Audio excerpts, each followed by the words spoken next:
everyone. My name is Dr. Fernando de la Peña, and I have with me Mark Reagan, business partner of Aexa Tech, and today we have a very special guest, Dr. Vint Cerf, one of the fathers of the internet, VP evangelist at Google, among many titles. Vint, welcome to this HoloCast. Well, thank you very much. I'm looking forward to our discussion today. Thank you, Vint. So please explain to us, what does that mean to be a VP evangelist at Google? Well, this is an interesting job. Some people say, does the internet need evangelism? And of course, the answer is yes, it still does, because only about 2/3 of the world's population has direct access to the internet. And I would like everyone to have that option if they want it. I wouldn't force it on anyone. But we still have about 1/3 of the world's population to go. And so I'm on the road a great deal of my time working on the problem of policy development so that more internet can be built, new business models and varying kinds of ways of reducing costs so that people can afford access to the internet. So there's still plenty of work to be done to bring everyone online, and I hope that by 2030 or sooner we achieve that objective. So Dr. Cerf, I'm interested in your insights on this. I started my career as an engineer about 37 years ago. And when I started, we didn't have even personal computers in the workplace. It was right at the cusp of that transition happening. And it wasn't clear to our employer that it would be worth the cost of everybody having a computer and everybody having software to get productivity gains. But I look back now, and within just a couple of years, that had completely changed the way a lot of work in the United States was being done, and it was widespread, and everybody had it. Fast forward 20 years, and we had a similar kind of huge disruption in smartphones becoming available. So suddenly everyone has in their pocket or purse a powerful computer that's connected to the internet almost anywhere they go, powerful productivity tools on it sometimes. And again, I look back and I see that the way that people connect, the way people get their information, and the way people do their work was really disrupted by that trend. We think that we are looking over the hill at a third major disruption in this short period of human history, with the advent of wearable augmented reality technologies and the basically the possibility that people might be walking around with augmented reality devices the way they walk around with smartphones today. And we think we see yet a third major disruption in the way people connect and the way they do their work and the way they get their information. We would really be interested in your insights on that. So first of all, augmented reality has been a dream for many people for a long time. And what's interesting about the notion is that it places you not only in physical space, but in information space. And the idea that your knowledge of your surroundings can be augmented by being online and having access to all of those online resources is really quite exciting, because it's potentially a kind of multiplier of your own capabilities. Now, I might add, by the way, that we're also in the middle of another transition, which is commonly known as artificial intelligence and machine learning. Those will probably contribute to augmented reality, because the augmentation might include the output of machine learning algorithms or large language model algorithms to facilitate the kinds of interactions that we're doing as we are right now. Moreover, some of those tools allow us to deal in multilingual environments where you might be in a place where you don't happen to speak the language, or maybe you don't read the language on the signs, but you can use these same tools to perform translations for you, either audibly or visibly. So once again, this capability to do computation both locally on a smartphone, for instance, or a pad or a tablet, and to get access to computing resources that are remote in data centers, for example, and cloud-based services, all add up to an enormous enabling capability that we never had access to before. And so one does wonder what Homo sapiens is going to look like. Some people are referring to this as Homo digitalis. That's amazing. Vint, you came with an idea that changed our lives, the internet. My question is a two-part question. A, how did you come with the idea of the internet? And B, now you are building or part of building an interstellar internet. How do you envision that? And how did you come with the idea of the internet in the first place? Well, first of all, it's not yet interstellar. We're starting small. We're just starting with the solar system. We're already on the International Space Station with a new suite of protocols to adapt to the parametric environment that we find in space, as you will well know from your own experiences. The distances are literally astronomical. The speed of light is rather slow, relatively speaking, to the distances in the solar system, let alone the rest of the galaxy and the universe. And so there is very high and variable latency in that environment, and there is also disruption because of planetary motion or orbital motion. And so the protocols that are needed to support deep space interplanetary communication we call delay and disruption tolerant networking. We have a particular implementation of that called the bundle protocol. By the way, who's we? The answer is NASA, the Jet Propulsion Lab, and all of the other laboratories of the NASA family, plus ESA and JAXA and CARI in Korea, and I hope other space agencies, such as those that we might find in Mexico and other parts of Europe, who will participate in developing, implementing, and deploying common protocols to allow for connectivity across the solar system in the same way that we have achieved connectivity across this planet. And I'm sure you're well aware of the Mars missions that are already have been underway since 1997, not counting the 1976 landings of Viking 1 and Viking 2 on Mars, and the 1997 landing of Pathfinder and the little rover that went with it. And then the 2004 landings of Spirit and Opportunity, and subsequently many others. Those landings since 2004 have been using prototype software on Mars to relay information back to Earth to the Deep Space Network. We are using the new bundle protocol suite on the International Space Station and have been there since 2009. And we expect to be in the cislunar and lunar regions as the Artemis missions unfold in the rest of this decade. So this is a super exciting time to be part of the interplanetary communication environment. We have looked at interstellar, specifically with communications to Alpha Centauri, but I have to tell you that the distances are, well, it's 4.3 light years. There are a lot of challenges to overcome, including the ability to get there in a reasonable amount of time. We need new propulsion capabilities to achieve that objective, to say nothing of figuring out where to aim our lasers so that the signal will get to the vicinity of Earth 4.3 years after it's transmitted, which means you have to have a pretty good idea of where Earth is going to be 4.3 years after you start transmitting from Alpha Centauri. Very exciting possibilities there. Still a ways to go. It is. Yeah, that's awesome.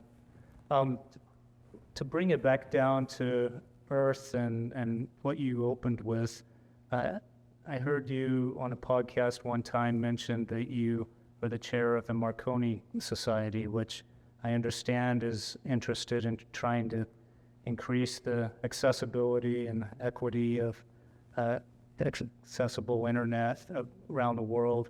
How is that looking? What is the trend on that, and how are we doing at achieving that goal?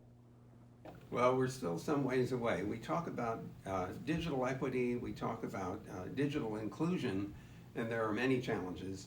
I've mentioned some already, for example, simply physical facilities that will support internet access, but we also need to drive cost out so that things are affordable.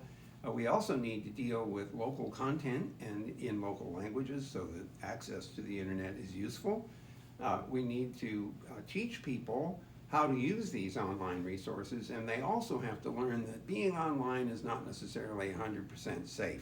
We still have work to do to deal with parties who use these online resources to misrepresent things, send misinformation around, attack people with malware. I'm sorry to say that in the online environment we have challenges like that, just as we have in, we'll call the real world. There's nothing unreal about online, it's just a different medium.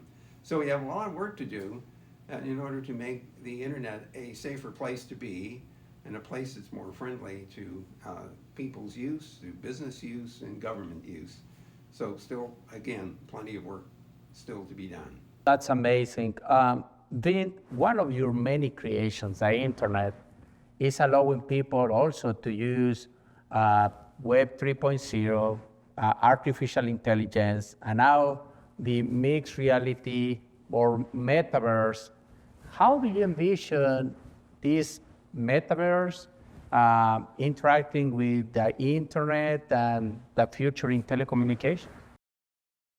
Well, one thing that we do know is that these artificial environments, sometimes called the Metaverse, can allow you to explore possibilities that you might not actually be able to explore physically, but you could explore by means of simulation, for example.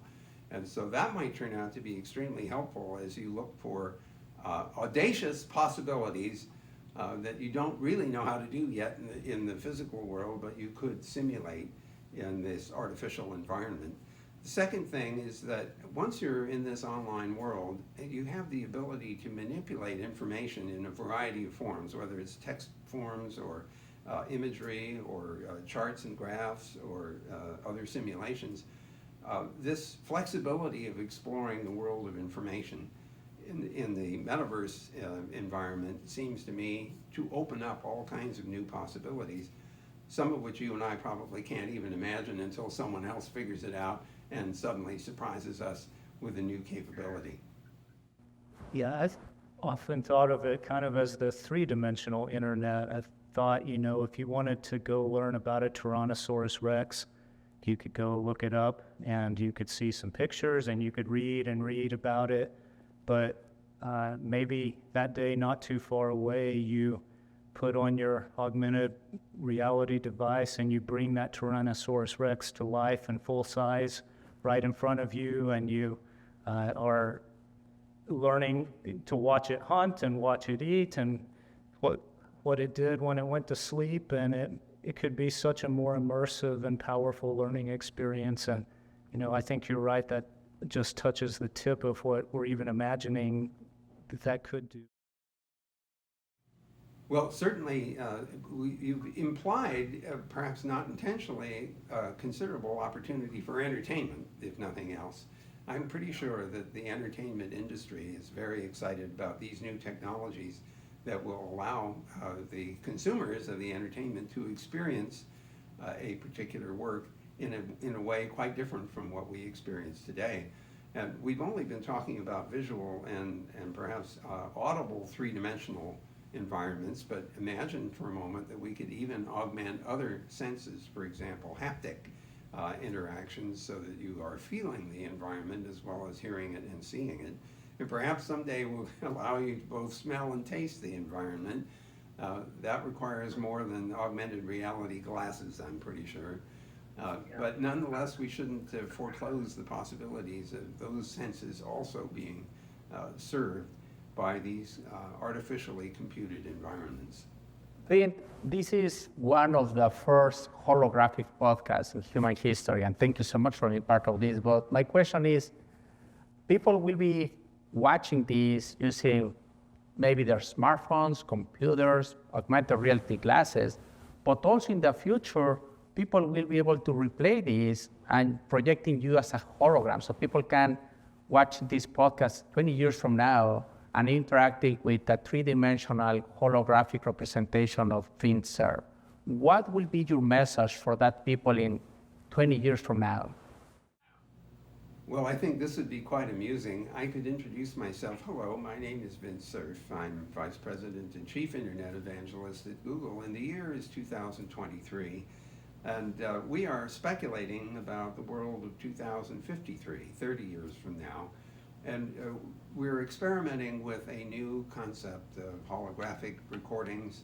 And we're wondering, and I am wondering, of course, how you in 2053 will be looking back on this by now ancient example of our early attempts at holographic communication.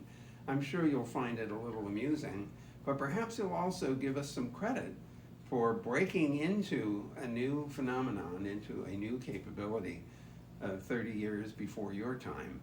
And I just wish that I had a time machine to either go there to 2053 and find out what this looks like, or at least have you come back and join us and tell us what's going on in 2053 that we wish we knew in 2023.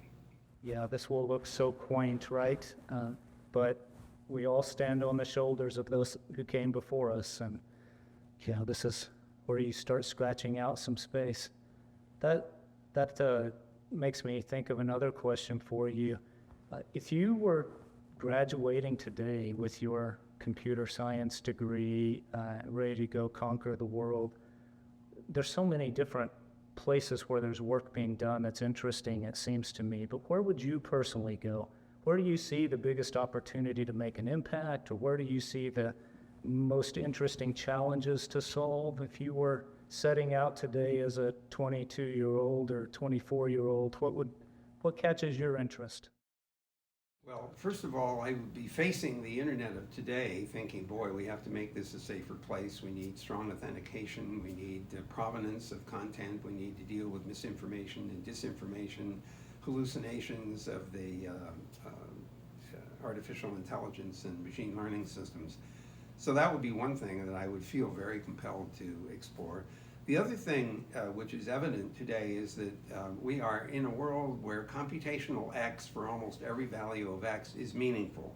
So whether that's computational physics or computational linguistics or computational microbiology or computational astrobiology or astrophysics, we are relying increasingly on our ability to use computers to help us understand phenomena that we might not be able to emulate in the physical world, but we can certainly emulate in this artificial computed environment. So I would almost certainly be looking at computational X, and at the moment I think I would probably go for computational microbiology and microchemistry. I've become extremely interested in how cells communicate both intracellularly between organelles inside of a cell and between cells, because that's really the essence of life, is the cell itself with all of those tiny little organelles inside. By the way, I used to think of a cell as a sort of a little bag with a bunch of chemicals that banged into each other once in a while and stuff would happen. Nothing could be further from the truth. Cells are extremely complex devices, and they are as complicated as downtown Manhattan. They have avenues for the movement of small molecules from one part of the cell to another. It's phenomenally complex and utterly fascinating. And so I think if I had the opportunity to have another career, I would probably go down the computational biology space. Fantastic. Vint, final comment. First of all, thank you so much for being part of this HoloCast. This is history for us and for everyone. Do you want to give us a final comment about whatever you want? This is your show, and we are so honored to be here. Well, speaking to everyone who has a chance to see this show, either contemporaneously or maybe in the future, I will say that the one thing we should all be focused on is how to be a good ancestor for the people who follow us. Will they look back and say, yes, they made good decisions, they made decisions that made the world better, as opposed to some of the decisions that we're all unfortunately part of that have made the world less safe and potentially not even habitable if you think about the ultimate consequences of global warming. So I hope by the time this ancient video is shown in 2053, our descendants will say, oh, they finally got it right. They figured out how to make a world that we want to live in. Amen. Well, thank you so much again for this, Vint. Thank you, Mark, my business partner, and thank you for watching. And don't forget, we will have another episode next week. Thank you for joining us. It's always a pleasure to have these kinds of conversations, and of course, I'm looking forward to how this all works out. Thank you, Vint. Us as well. Thank you. Adios.